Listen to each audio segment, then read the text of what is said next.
Okay, so good morning, everyone. Again, sorry for the small delay. Well, not really small. So, it's the third day and last of the conference. I hope you're not too tired. So, this is the first panel of the day. The panel is Φιλελληνισμός as a catalyst of a new world order. And I'm very happy to be moderating this panel because I actually know all the panelists, all the speakers, since some of them since a long time ago, some of them not so long time ago. And also I'm very glad because we have different kinds of scholars with us and also a different generation of scholars, which is great, I have to say. So I'm going to start. The first speaker is going to be Γιώργος Γιαννακόπουλος. I know him since we were doing our PhDs in London. Γιώργος Γιαννακόπουλος is a lecturer in modern history at City University of London and a visiting research fellow at King's College London, Centre for Hellenic Studies. He has finished a book on British internationalism, imperial order and national questions in Southeastern Europe, 1870-1930, forthcoming with Manchester University Press. And he's currently working on a history of interventions in modern Greece. Giorgos is going to talk to us about empire and the Ottoman East, Freeman and E.A. Freeman and George Finlay on Greece and the Eastern question. Giorgos, the floor is yours. Yeah.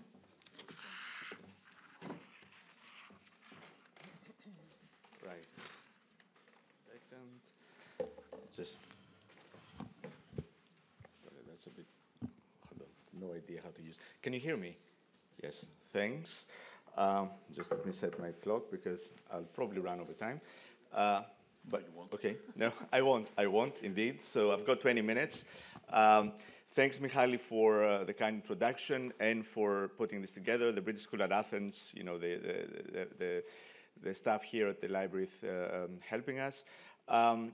So what I'm going to do today, this morning, hopefully, I must say that there will be some quotations going on. So I'll try to make it as dynamic as possible so you don't sleep.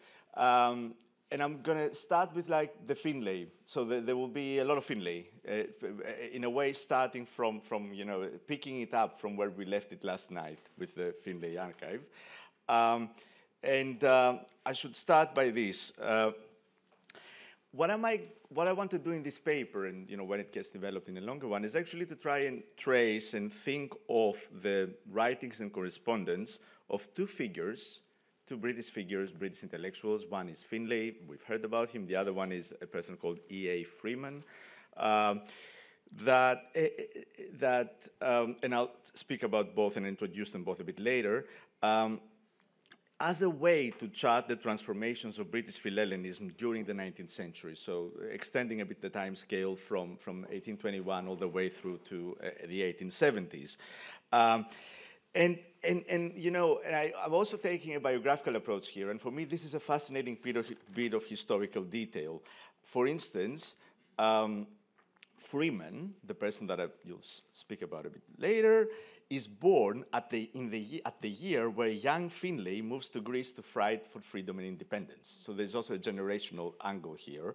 Finlay dies the year that the peasant insurrections in the Balkans will propel Freeman to the spotlight and solidify his place as a leading authority on the Eastern question in Greece. And what's interesting is that the year of Finlay's death, Freeman receives a post of honor, by post, an honor from the Greek state. He becomes a knight commander of the Greek state. What's also more interesting is that it seems to me, and here I'll also ask the colleagues at the BSA at the archive, that they never met in person. In a period where we have all these mobilities, Freeman ends up visiting Greece for the first time 2 years after Finlay's death. And that makes it all the more interesting to track their correspondence.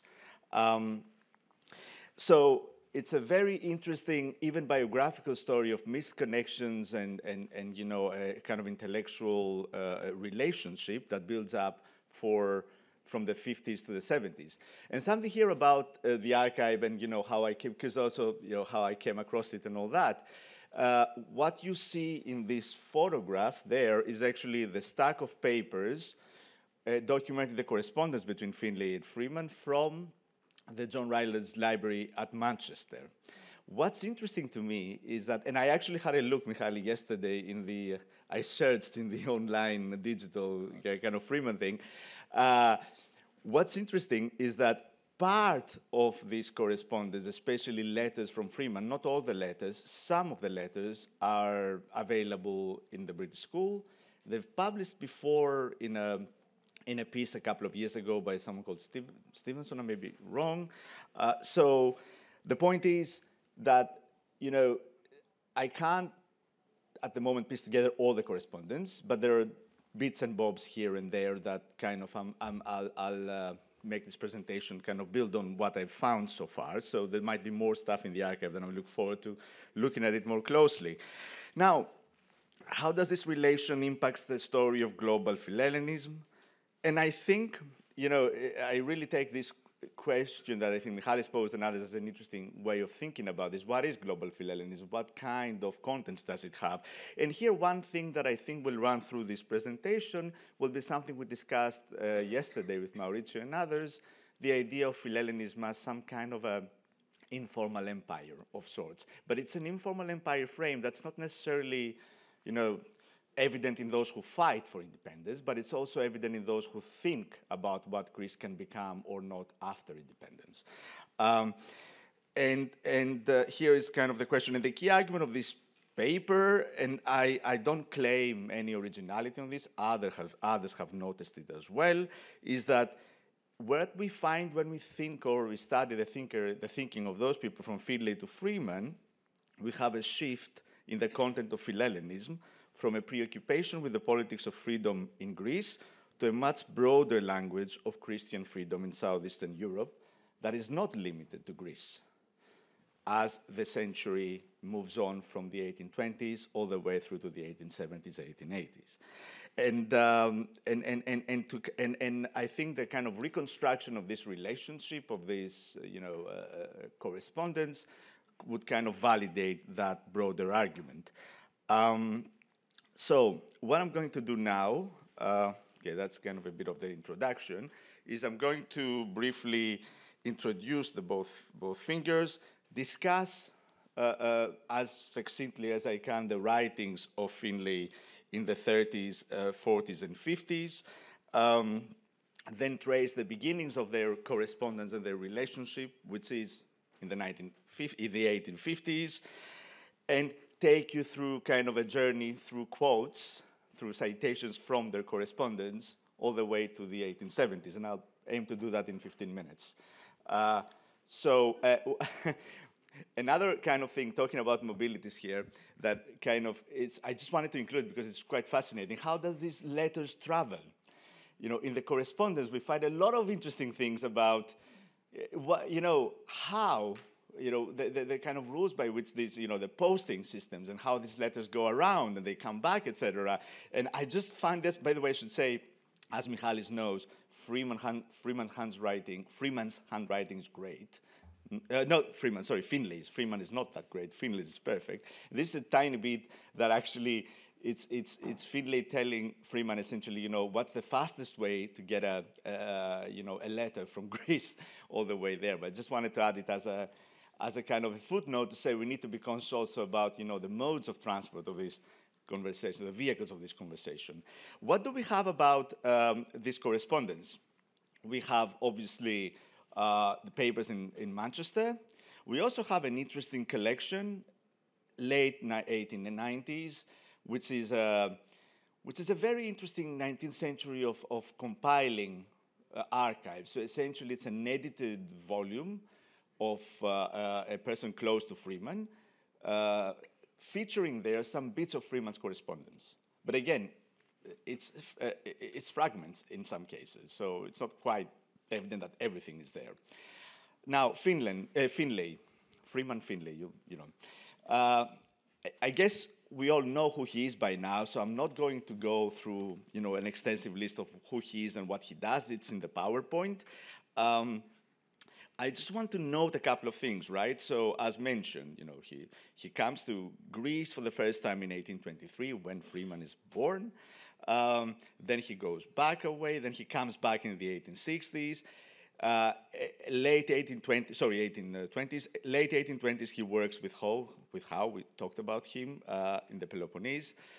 Then, and actually, I really wanted to include this to show you also how, the work you do here with the Freeman archives should actually have also an impact on, the kind of biographical outputs of Freeman out there. I just checked the Oxford Dictionary of National Biography, which has a rather interesting, but it's an outdated account of who Finlay's life is. But what's striking to me, and this account must have been written in the 1980s or 1990s, there's a quote there that still stands there, and I quote, "He acquired a wife, an Armenian living in Pera." By the way, this is the Oxford Dictionary of National Biography, right? Okay? So just a point, it'll be great if you can revise that at some point or ask people in Oxford to sort of think about it again. He acquires the wife then, quote unquote, and he moves to Greece. In Athens, he settles in Plaka, in central Athens, investing in farms with his family. And actually, this points to another broader question that I have started thinking about in the light of my work on Greece, which is to see, I'm not sure if we know enough about what these Philhellenes are doing in Greece after the revolution. Some of them, like Finlay, stay in Greece for a long time. And I'd be really interested to see if there's any work of how this quote-unquote European colony or even American colony, quote-unquote, of Philhellenes is faring. What stuff is it that they do in Greece as the 19th century unfolds? Anyway, he's shortly involved in the planning of the city of Athens, and there's the story about his fortune and property and all that. 1840s, 60s is a period of mobility for him. And anyway, he dies in 1875. And another question for those who know more about Finlay, we know him in Greece mostly because of the history of the Greek Revolution. And it actually, it came back into light by a popular newspaper, by the bicentenary. But I would argue what we know less about is kind of the road to that, to the writing of that history of the Greek Revolution, which is written in 1860s. And this is all the other bits and bobs of writing on earlier moments of quote-unquote Greek history that Finlay is doing all the way up to 1861. And that's where Freeman meets him. Freeman writes to him first in the 1850s. Who is Freeman? Very quickly, he is the voice of the Eastern question. He's the voice of liberty for Eastern Christians. He's the voice of Gladstonian liberalism in the 1870s and 1880s. And before that, he's also someone who is invested and writes the history about federalism, federal government, in debates about sort of British imperial reform. He is well known, or best known, as the historian of the Norman conquest. And he achieves a kind of a status in Britain as, a leading public intellectual of sorts, always writing in the liberal press, becomes a Regius Professor of History later. And for a Greek audience, he's also known as the father-in-law of someone who you might have heard, Arthur Evans. And that's another story that I've written about, but I'm not going to talk about now. And how does this relationship or this correspondence begin? And we are in the mid-50s. We are in the mid-50s. We are in the Crimean War context. And here, for reasons that I don't want to discuss now, we can extend later, Freeman starts thinking more systematically about the world of the Europe's East, the world of the Ottoman Empire in its various historical kind of iterations. And he reaches out, so it's Freeman's hand extending, reaches out to Finlay and his other most important Greek interlocutor, Spiridon Trikoupis, who is, I think, a minister in London at the time. And how does Freeman present his positions on Greece?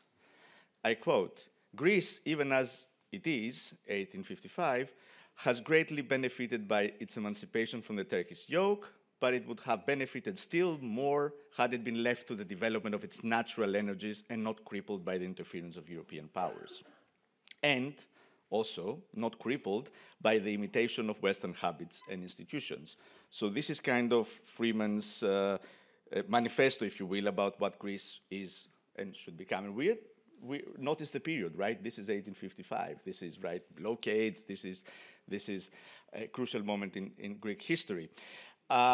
And this kind of work, that's what Freeman is thinking at the time. He's writing a history and the conquest of the Saracens. And it's actually, so there's another layer of his conversation with Freeman that has to do with matters of the historical past that I don't have really time to reconstruct here. But again, it's a question of what does the non-Christian East look like, and where are the boundaries of East and Western civilization. I quickly want to pivot into Finlay, just to give you a sense of, in his response to Freeman, Finlay essentially gives him some homework. So he tells him, if you want to learn about Greece, read my stuff. And I've published quite a few, mostly, in Edinburgh Magazine, etc., magazines. So what is Freeman's view of where Greece is, or what Greece has achieved or hasn't achieved, modern Greece? And here I'm not claiming to say something, original. Others have noticed this. For Freeman, Greece, Otto's Greece was still under alien rule. The Bavarian rule imposed foreign institutions, which had an effect on the national character of the Greece. And interestingly, he parallels the kind of Bavarians in Greece with the Norman invaders in England. So this is Victorian stuff in many ways. The other thing, 1843, the protecting powers of Greece. So it's also Finlay's position, a position against the workings of European imperialism, if you will, in Greece, having enabled the quote-unquote anti-national policy of the Bavarians. Well, the Constitution of 1843 kind of slightly gets him in a more upbeat kind of, mood, but that doesn't quite last for long. And what's interesting here, pointing to the question yesterday about, Finlay's rogue-landing dispute with the Greek state, is that he sees himself, he writes himself in the third person, right? And also there talks about issues to do with the appropriation of his land without measurement, valuation, and payment. So, that feeds into the narrative of how anti-national, how alien is the kind of Bavarian rule imposed in Greece. What's interesting, though, is that Finlay opposes the move of the British in the 1950s to impose a blockade on Greece. That's the Don Pacifico story, the kind of story that prepares the blockade of Greece, and holds Palmerston morally responsible for the Bavarian regime. And he refers to King Otto as a Whig-created king. I'm going to skip over that. But interestingly, though, 4 years later, right, which is close to where the correspondence starts, he opposes the Anglo-French blockade. He endorses the Anglo-French blockade in Greece. The occupation of Greece, he says, by the Allied troops was absolutely necessary to enable any ministry to commence the task of improvement in the Kingdom of Greece. And that's kind of when Freeman starts thinking about Greece. We are in this framework. Now, these are some kind of quotes from the way that one of the first writings of Freeman on the Greek question, what the Greek people are. I'm just going to flag this because it's quite interesting. The Greek nation is divided between 4 different sovereign states. That's Freeman, right? Greece, Turkey, Russia, and that most anomalous of governments, the United States of the Ionian Islands. And I'm actually going to get there now. There's a very interesting discussion that Freeman and Finlay has, 1859-1860, about the status of the Ionian Islands. This is within the context of Gladstone's proposition of what will the Ionian state look like. And here there's a very interesting position talking about Philhellenism.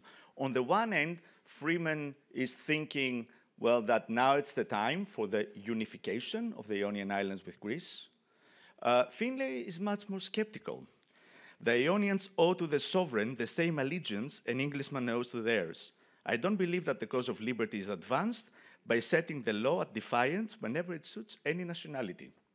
His point is that, well, the Ionian people should be loyal to the British crown because that will that is what seems logical at the time. The end of Bavarian rule, I'm skipping things, I just want to give you the arc of this correspondence. And here, in the 60s, we get the interesting Finlay who reflects on the younger Finlay, who's the older Finlay thinking about the Finlay and redefining or whatever, thinking about Philhellenism. I feel again a return of Philhellenism, though an apomachos, who can no longer be of much use to the cause. You know, I believe the vigor of the Greek nation can only be restored by a system of communal institutions that descends to the parish and a system of finance that relieves the labor of agriculturalists from all interference. I wish to see a Greece made by Greeks and not by protecting powers, etc.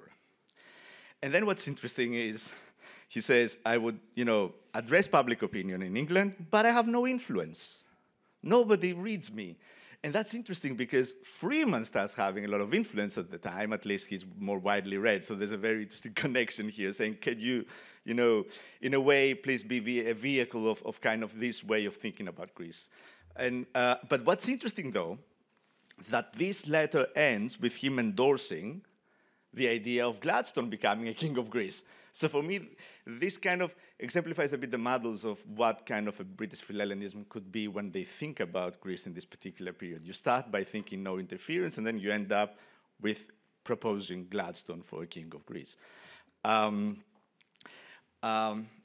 here, and actually, Michali, tell me how long I have, and I'll try and wrap it up. We have how we see how Freeman positions himself on the question. And for context, we are in a period where Otto's been deposed. There's a new monarchy in Greece. 2 minutes, cool. The cry is always that Greece is ill-governed. Therefore, she is unfit to receive any addition of territory. I myself believe that one of the great causes of misgovernment in Greece has been that she has been shut up with a narrow and an unnatural frontier. So see, look, and I'm just going to go to the big picture now, and I'm going to skip a lot of nice quotes that I can invite everyone to show them later. And this is, as I'm going to leave this, and then I'll kind of come to my conclusion. So you can read this. I'm not going to read it for you.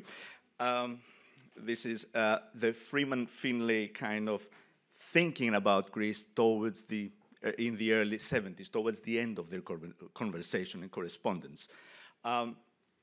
If I am to kind of wrap up here quickly, there's a couple of points to be made. Point number one, I hope you've read that. So with those two figures, old, bearded, male, etc., what we can actually think when we recover the correspondence is the different facets that British Philhellenism takes if we think about it in a wider time frame. So how it evolves, how does this kind of Philhellenic discourse thinks or reflects upon the different conditions that Greece finds itself in from the 20s to the 70s. Second, bear in mind the Philhellenism and informal empire angle. What we find in the correspondence is kind of different ways of thinking about the Greece question. On the one end, in Freeman's perspective, we have the Greek question as a question essentially of an expansion of a state to achieve a certain sense of natural frontiers. On Freeman's case, and that's interesting, we have an older language of colonialism, I'd say. Thinking about agriculture, Freeman again and again says that, well, the Greek state can colonize or can actually gain influence in the Ottoman world by being, to use today's language, more developed in terms of its agricultural policy and financial policy. It's not a thinking of Greece as extending via, by kind of acquiring new land. It's a thinking about Greece how it can create the conditions that will allow the state to organically expand, if you will, in the region. So it's two different visions of what empire could be in this part of the world. And the final point is that in their correspondence, we trace a shift from I'd say narrower view of Philhellenism with the Greek question at its heart to a broader view of Philhellenism where it's not so much about being Greek, it is about being Christian, it's about being Western in some ways, But that's a bit of a question here. Anyway, on this end, I'll just follow here, end here, and thanks for your attention.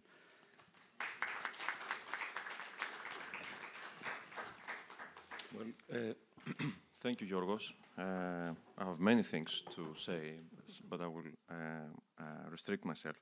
The only thing I have to say is that I'm trying to recall where the quote comes from. Maybe Thomas remembers more.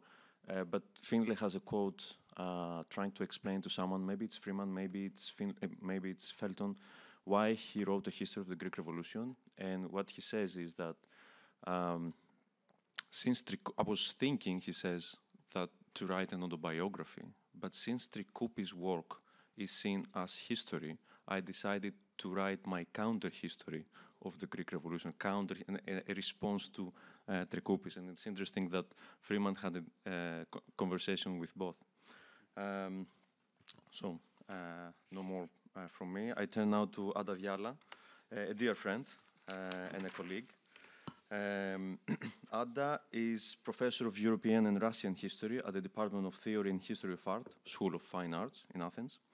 She is also a founding member and chair of the governing board of the Athens-based Research Center for the Humanities, a major project of which was the establishment of the 1821 Digital Archive.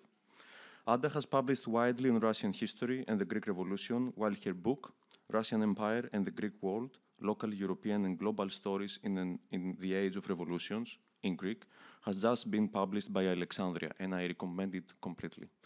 Ada is going to speak to us about Russian Philhellenism and utopias for a new world. Ada. Thank you, Michałis, for your kind introduction. Thanks to organizer for this wonderful conference. It's okay?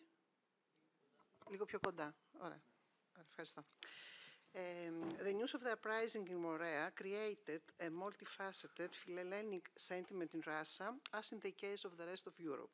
Russian Philhellenes cut across all political divisions and manifested itself with poems, fiery pronouncements, and the collection of funds with the formation of various committees, assistance to the refugees, especially in Odessa, with its Greek thriving community, and providing funds to liberate captives.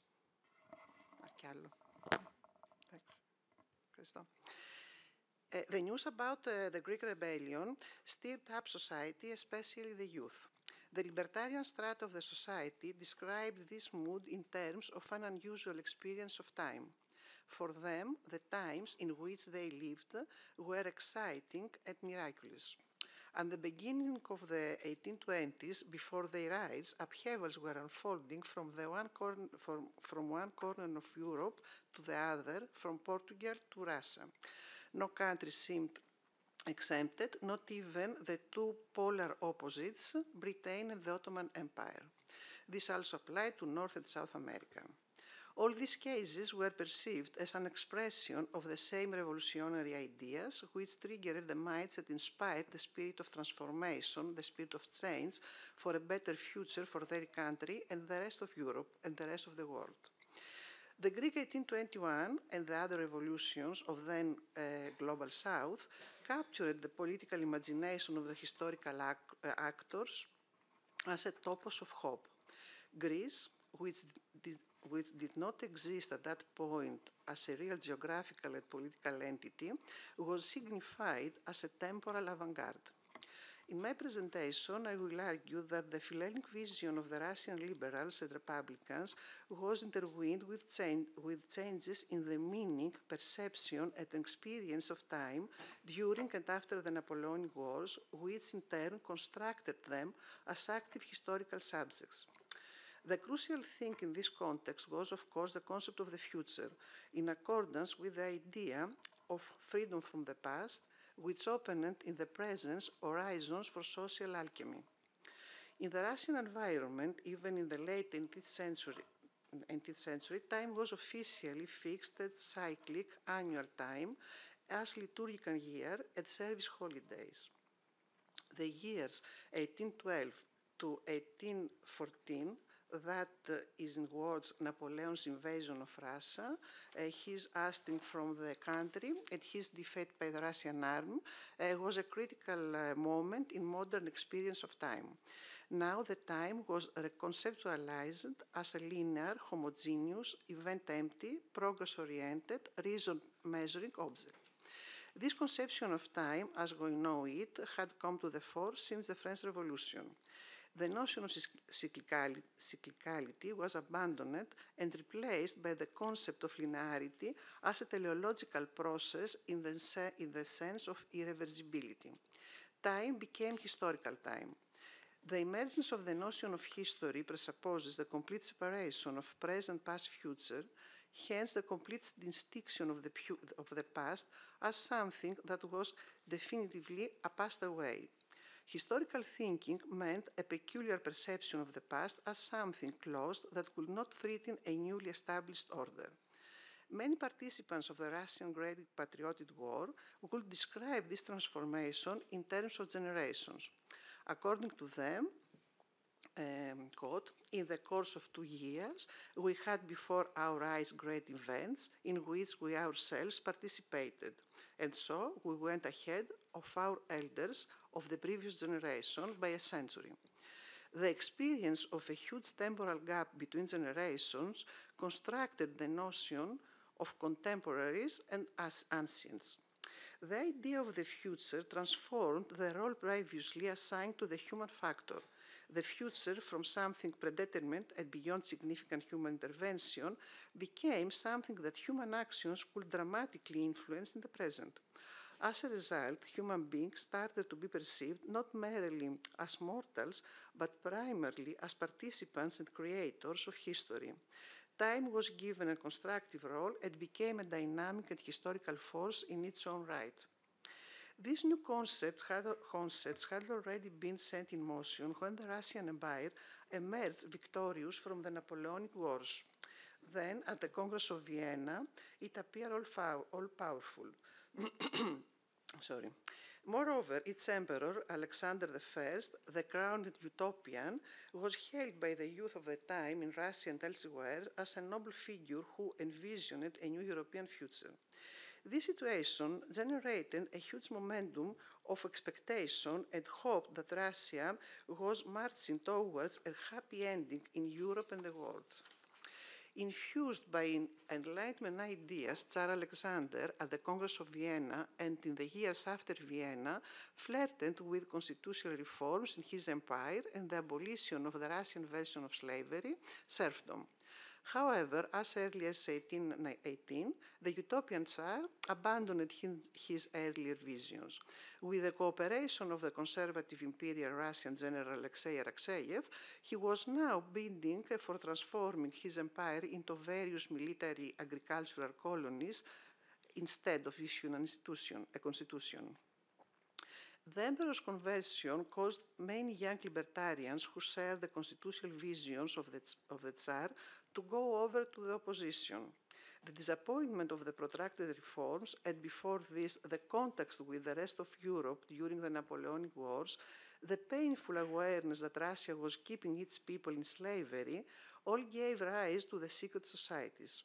They pushed them to active, often chimerical activities. The Greek Φιλική was largely shaped and in turn shaped this intellectual and political environment.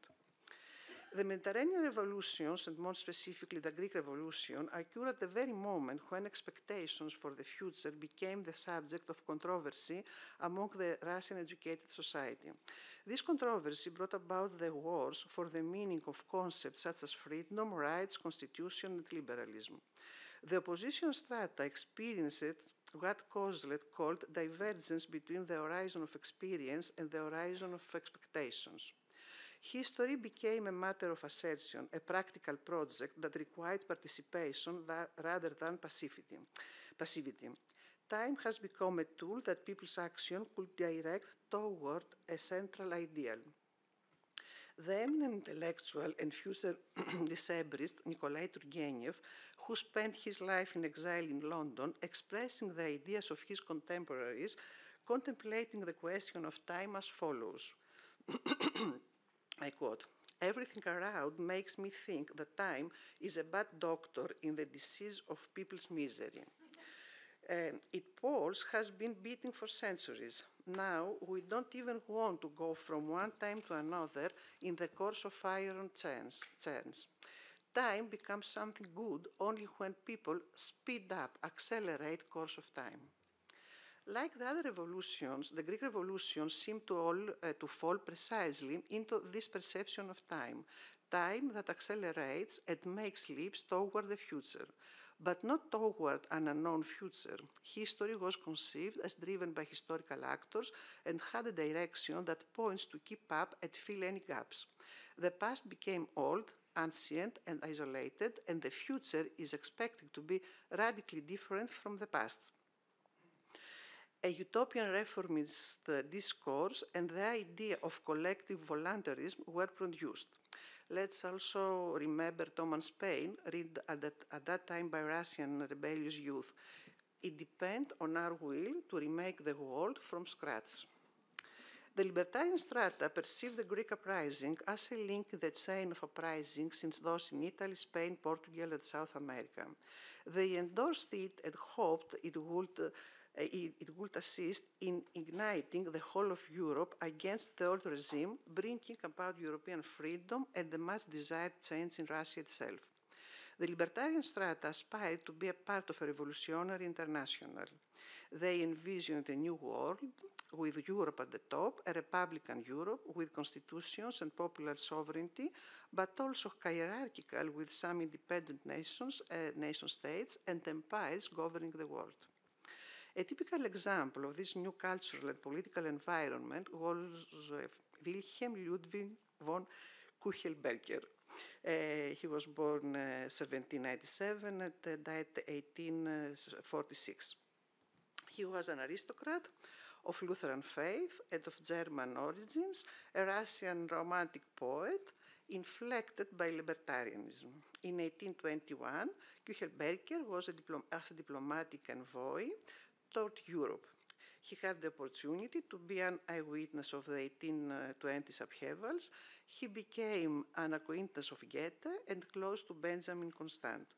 As we know, Goethe praised Constant, who was an opponent of imperialism and conquest, denouncing French colonial policy in the West Indies and elsewhere as racist, unjust, and violation of basic principles of human equality.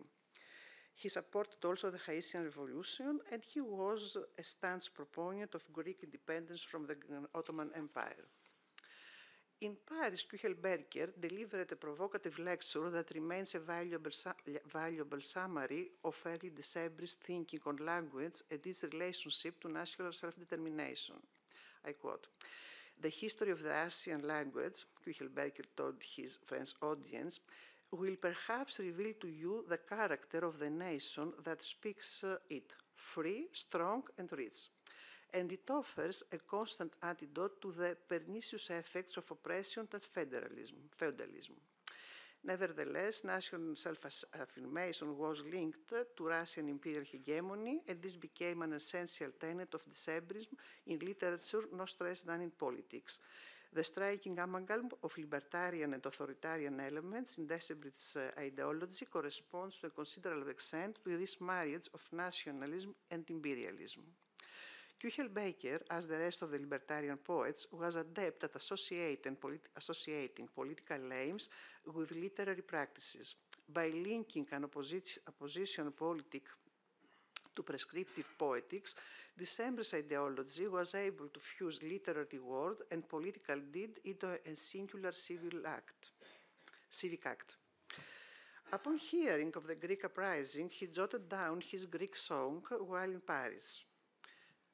"History works towards a glorious aim. History has arrived. All the surroundings are old. Institutions, laws, manuscripts, and books.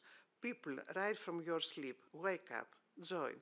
The hour of freedom has arrived. In our veins runs burning blood. We are destined to be great and beautiful. We are to become symbols of valiance." Küchelberger, as the rest of Decembrists, regarded the Greek Revolution as the expression of their own vision: social and political freedoms, patriotism, freedom of the serfs, constitutional government, and the development of the concept of citizenship. For them, the Ottoman Empire was the state of the infidel barbarians, harshest tyranny with an absolute authority that knew no bounds. Moreover, it often acted as the model for European absolutism, as put by the Decembrist poets, the vile tyrants of Europe, who with their scepter perennially dominate the somber peoples of the East.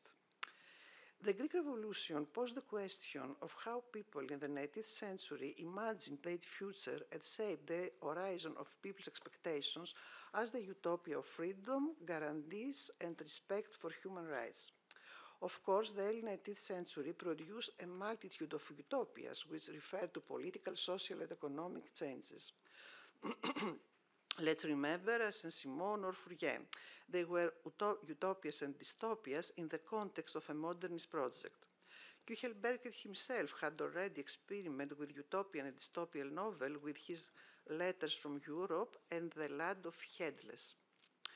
After the Senate Square's uprising in 1825, Küchelberger was arrested, tried and sentenced, fortunately not to hanging like many of his comrades, but to 20 years of hard labor. During his incarceration, he completed a utopian mystery novel titled Izorski, which he wrote from 1826 to 1841, all the rest of his life. According to the author's imagination, Izorski was supposed to be a Russian Faust. The main concern was the drama of his contemporaries, the hero of the time who was brilliant and at the same time insignificant.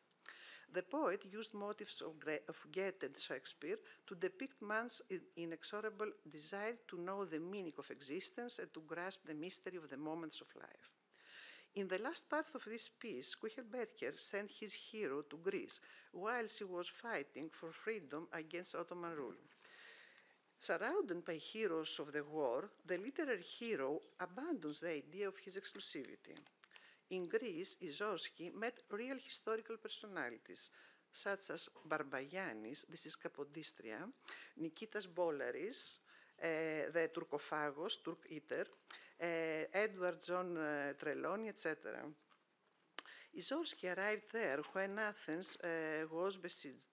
Barbagiannis, ex-Capodistrias, expressed the certainty that the Greeks will take the ancient city. The war, and not the revolution, will end, and that another utopia of the poet's youth and Capodistrias will come true: order, peace, and quietness.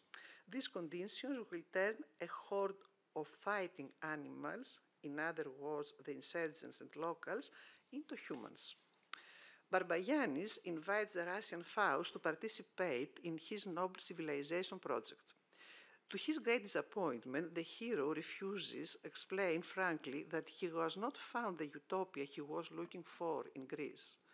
According to the plot, nor did Barbagiannis, who regretfully acknowledges that here, among villains and fools, I act and live under knives, but our age needs an example. Küchelberger was obviously aware of the assassination of Capodistrias when he wrote this novel. He also was disappointed because the expected perfection of his country had been stuck in the authoritarianism of Tsar Nicholas I, and he himself, just a few years before his death and the revolution of 1848, was probably overwhelmed by exile.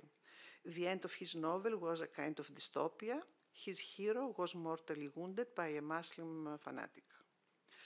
Küchelberger's utopia of constitutions and general happiness will remain a utopia throughout most of the European and the Russian 19th century, while the Greek paradigm in Russian national discourse will be linked to another utopian project, that of national homogeneity.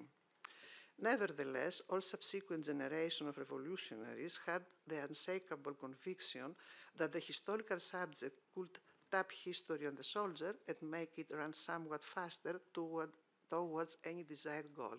Thank you.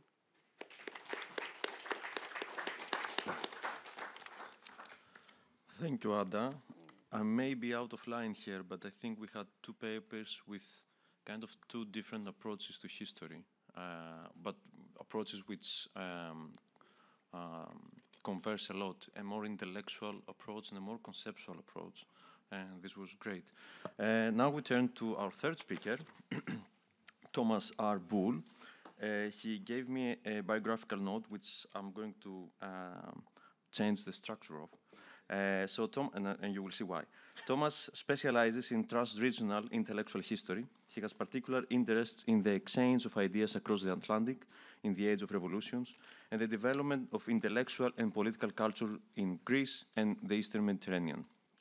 After completing a master's degree at the University of Oxford, he held a research position at the British School at Athens and has written on the development of American and European schools of historical thought in the 19th century, particularly in relation to the life and writings of George Finlay.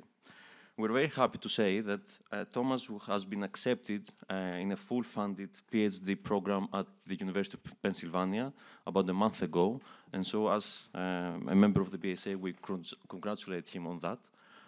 So, Thomas, congratulations. Thomas is going to speak to us on Beyond the Revolution, the afterlives of Anglo-American Philhellenism and the emergence of humanitarianism. Thomas, the floor is yours. Perfect. I just don't really know what I'm doing with these things in my face.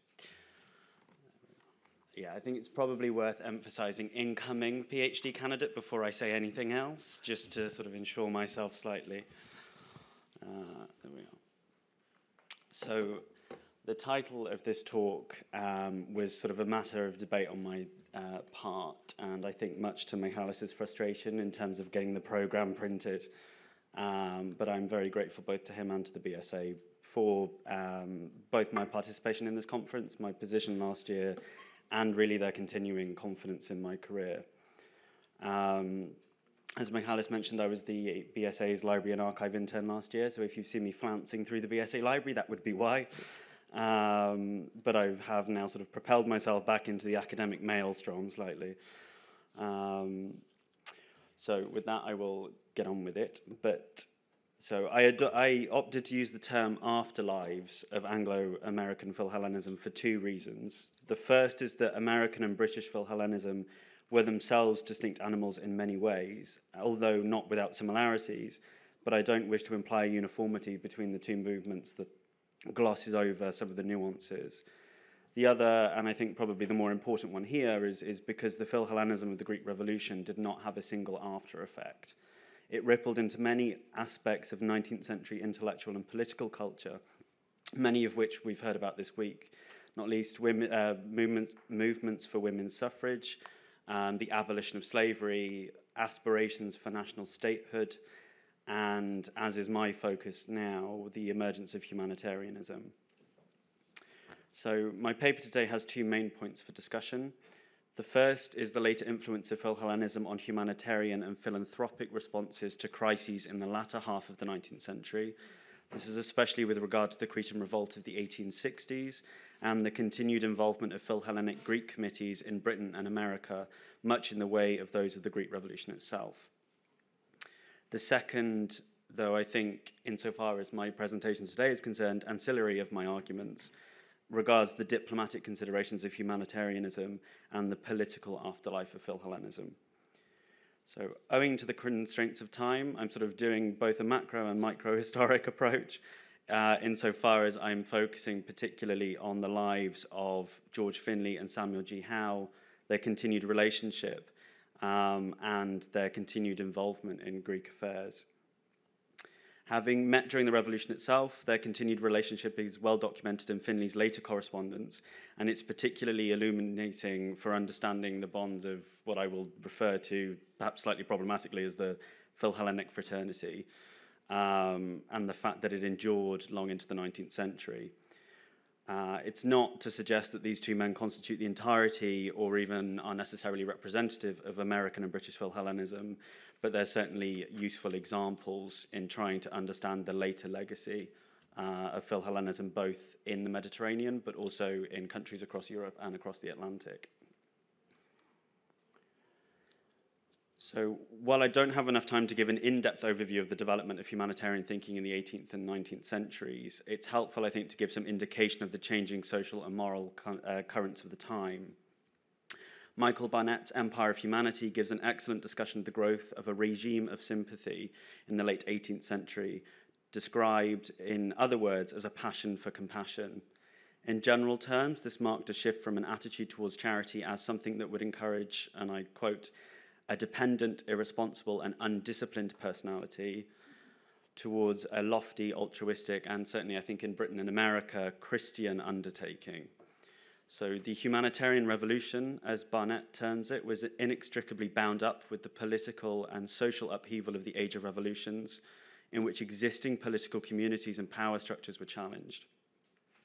Not only, I think, by the independence movement like that we see in Greece, but also reformist movements in France and Spain, and unification movements in Germany and Italy.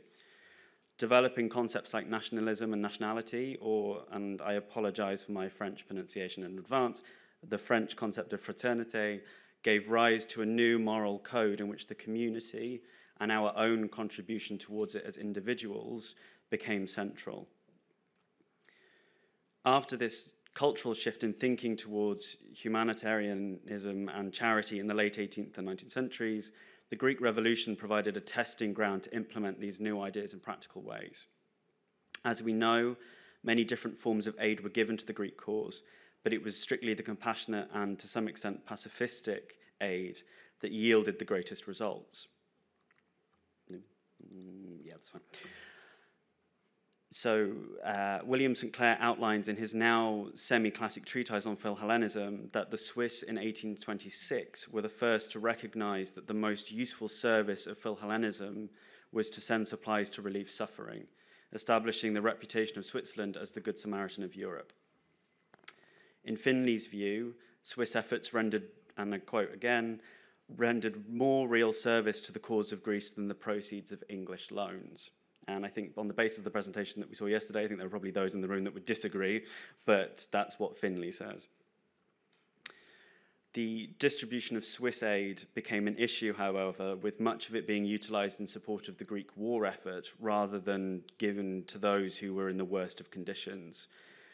As a result, after 1826, American Philhellenic committees imposed severe restrictions on the distribution of the charitable aid sent from the United States, demanding that it was only to be given to non-combatants in the greatest need of support, and that its distribution was to be supervised by agents on the ground like Howe, like Jarvis, and like Miller.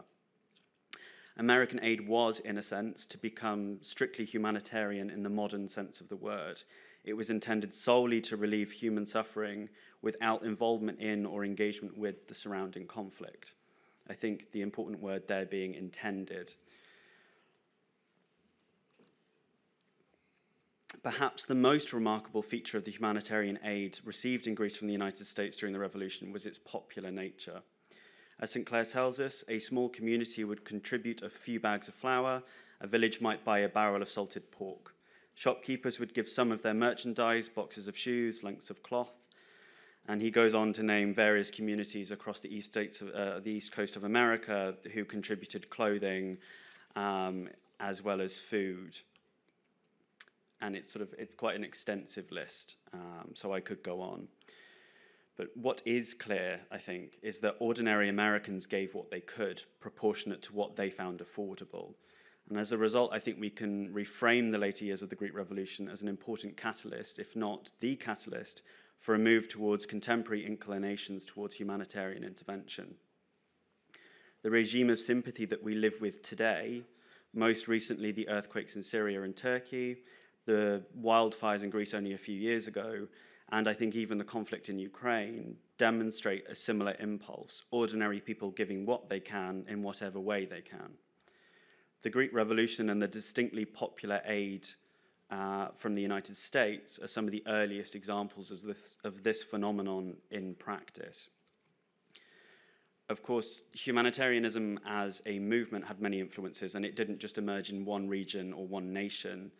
But I think certainly with regard to a distinctly American brand of humanitarianism, the Greek Revolution was one of its earliest exercises. In practical and pragmatic terms, our modern conception of humanitarianism originates, I think certainly in no small part, with American successes and failures on the ground in Greece. Such a shift galvanized relief movements during other conflicts later in the 19th century, like the American Civil War. We see a similar regime of sympathy at work in the field hospitals, the charitable donations, and the refugee camps for former slaves, and in the work of the Freedmen's Bureau after the Civil War, in which Samuel G. Howe was intimately involved. It's no coincidence that the American Red Cross was later founded by Clara Barton, who herself was a nurse that served in field hospitals during the Civil War itself. So the necessity of humanitarian intervention had well and truly been brought home to the Americans by what remains to this day the bloodiest conflict in American history. The philanthropic afterlife of Philhellenism, that charitable, altruistic, and humanitarian impulse, was therefore preserved, reinvigorated, and firmly rooted in the American psyche. Just over a year after the end of the Civil War in 1865, it would come to have an important role in Greece again. So I won't restate the entire history of the Cretan Revolt here. I think most people in the room are probably, at least to some extent, familiar with its broadest strokes. But if I were to give it a summary, really it was to a large degree motivated, I think, by tensions between communities on the island of Crete and the granting and subsequent removal or non-implementation of privileges to Christian Cretans. Eventually, it became associated with a desire for enosis with the Kingdom of Greece, and sort of towards the end of the conflict, certainly there were discussions about the unification of Crete with the Greek kingdom. My focus here, however, is the refugee crisis that the conflict unleashed. In a letter to Samuel G. Howe dated the 16th of February 1867, which was only a mere 6 months into the crisis, Finlay recounts that there are already more than 12,000 Cretan refugees in Greece, many of which were concentrated in Athens and the Piraeus, and who had brought little more than their clothes on their backs. 10,000 of these refugees appear to have been elderly men, women, and children, and at the time of writing, Finlay was himself in the process of organizing, with the help of an American woman, Miss Baldwin, about whom I have not been able to find much information, the welfare of 100 women and children. The orphanage at Egina, built by Kapodistrias during the Revolution, was already hosting as many as 800 refugees alone.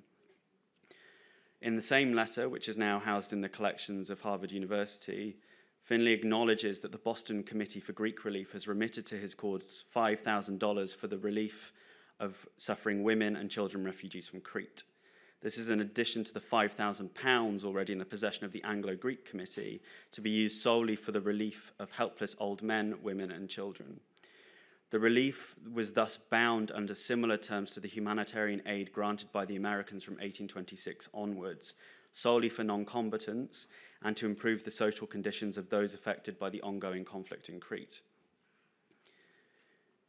Finlay's letter to Howe raises an important question. Where did this financial aid come from?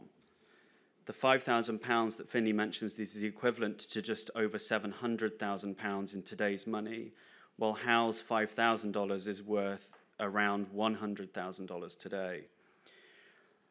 Accordingly, this is no insignificant amount of money. It's the equivalent, really, of around $1 million in today's money.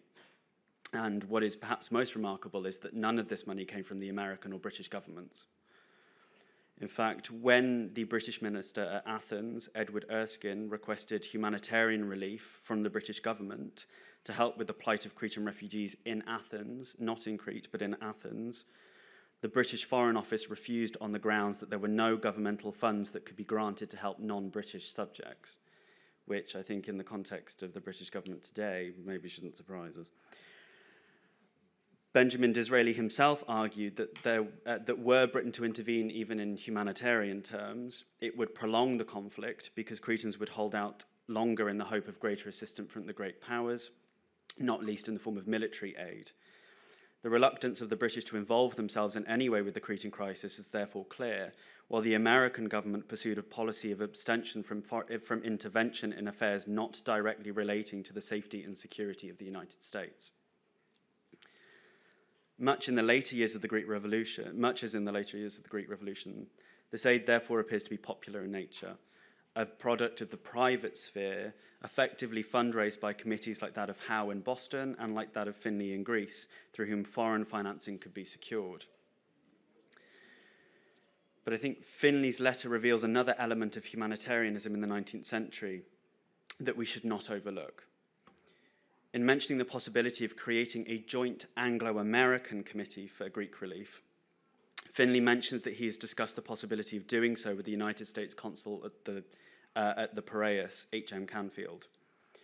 Other letters in the Finlay papers confirm that the Anglo-Greek committee did come to involve the cooperation of Americans in Greece, not least John Henry Hill, with whom Finlay seems to have experienced a somewhat caustic exchange over the committee's aims. And this is that letter here. It's now in the collections of the BSA, in which Finlay states that Hill was mistaken when he said that the committee, to the committee, that Finlay had nothing to do, and effectively called him an idler, which clearly did not go down well. Understanding Finlay's interactions with the Americans is essential for interpreting the political wrangling that accompanied humanitarian relief in the 19th century. A letter from Finlay to William S. Stillman, the United States consul at Chania, reinforces the British Empire's policy of non-intervention in Ottoman affairs. Finlay writes that he spoke with Mr. Erskine of your opinion concerning the influence of Great Britain in offering a pacification on the basis that would ensure the rights of Cretans and obtain a foreign guarantee. Of course, he, meaning Erskine, made no observation, for he knows the aversion of the British government to take the initiative in any plan or measure in Turkey just now. In the same letter, Finlay states that he shared with Erskine the papers that Stillman sent, suggesting that Mr. Dixon, the British consul in Crete, ought to send similar reports to the British minister at Constantinople. Finlay also explains that he will share updates with Canfield as the American consul in Greece itself. I think the significance of this letter goes beyond the mention of British neutrality in 1867. Its greater importance lies in its implication that Finlay acted as an intermediary between the British and American ministers in Greece and Crete at this time, relaying information from one government source to another. This dynamic is one in which American accounts of accounts of events and conditions in Crete were shared via Finlay with British ministers, who then, as we know, requested financial aid from the British Foreign Office. Together, these factors suggest that to some extent the Americans hoped to coax the British into a firmer stance on the Cretan crisis. Certainly, Finlay's letter to Stillman suggests that while American foreign policy at this time was still bound under the Monroe Doctrine and had not substantively evolved since the presidency of George Washington, the United States sought to influence the policies of great powers in line with its foreign policy objectives. I think, namely here, sentiments of anti-imperialism and inclinations towards the self-determinations of peoples. These ideas are encapsulated in the major American literature of the time, not least George Bancroft's History of the United States, in which pan-democracy, that is, the promotion of democratic institutions beyond the borders of the United States, is established as a key tenet of American identity. Further, as we've heard this week, but also as Maureen Santelli has established, many American Philhellenes during the Greek Revolution itself were at least partially motivated by a desire to see Greece follow in America's footsteps, for an independent Greece to cast off the imperial yoke as America had done and become a democratic republic.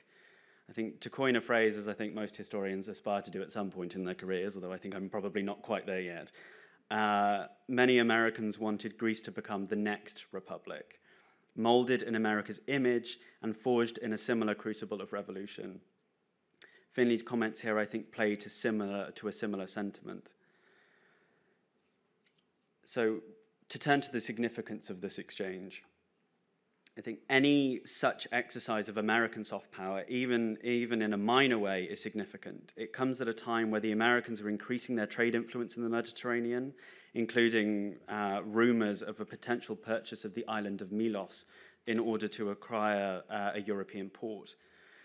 In direct contrast to America's long-standing and, I think, in scholarship often unchallenged policy of non-involvement in European affairs. While scholars have traditionally assumed that the United States was preoccupied with the fallout of its own civil war in the 1860s, the sympathies of the American public with the cause of the Cretans and the resurgence of Philhellenic impulses following the Greek Revolution demonstrate that this is not the entire picture. While the American government did not take any formal role in the Cretan Revolt, as it did not in the Greek Revolution, we can see an acute interest in European affairs as they align with, and I am deliberately using an anachronistic term here, American ideologies. The Cretan Revolt, as with the Greek Revolution, is thus a significant moment not just in the history of Greece, therefore, but actually in the global history of the United States. So, to conclude, all of this suggests that there are, as the title of this talk posits, several afterlives of Philhellenism, not only in the philanthropy of the humanitarian revolution, but also in a political afterlife of Philhellenism that wielded influence on Brits and, as has largely been my focus, Americans long into the 19th century.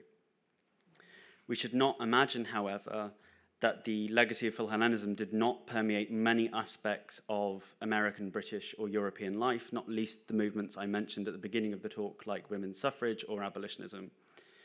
Instead, what I hope I've accomplished is a sense of how, or is to give a sense of how the Philhellenism of the Greek Revolution was resurgent throughout the 19th century, forming an important part of how we perceive our duties to each other in political and social communities that transcend national borders. In doing so, I hope I've also given some indication of Greece's role as an important testing ground for humanitarian successes and failures in the 19th century, explaining both the origins and applications of the altruistic impulses that remain so important in our world today. Thank you.